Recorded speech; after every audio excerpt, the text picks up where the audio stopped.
The Lottery, a short story by Shirley Jackson. Examination. Shirley Jackson's The Lottery was first published in the June 26, 1948 edition of The New Yorker, resulting in a deluge of letters being sent to the publisher from various readers who were either outraged by the content or curious about what the story meant. When going over the reactions of the various individuals who wrote to The New Yorker regarding the story, their main reasoning for sending letters to the publication was simply due to the relative strangeness of the story.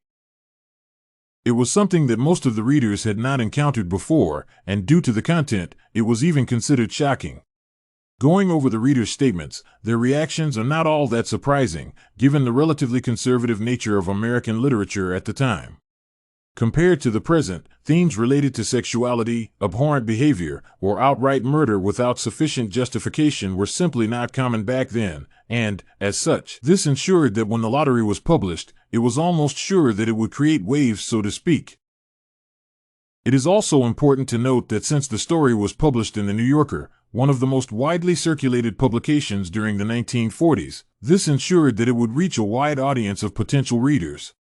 In the end, many readers threatened to cancel their subscriptions over what they described as a deplorable piece of literature, and many did.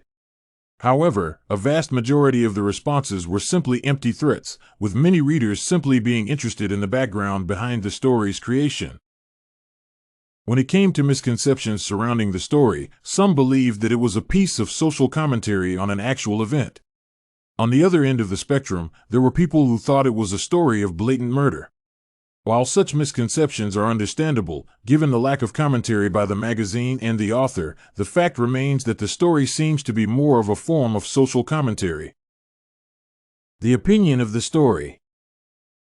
When going over the story and the premise of characters continuing a barbaric tradition, it seemingly appears to be a critique of old traditions, practices, and beliefs that society continues to follow at present, despite the fact that there is little in the way of sufficient justification as to why they should still be in use. For instance, many people believe that wearing a tie with a suit is a mark of professionalism, yet they fail to answer why this practice makes a person more professional. The exact origins behind the use of ties and suits are somewhat vague, and just because a person wears a tie with a suit does not make them any better, from an intellectual standpoint, than a person who does not. This particular example is similar to the way in which the townspeople apparently forgot the exact origin of the lottery, what it was for, and why they had to do it.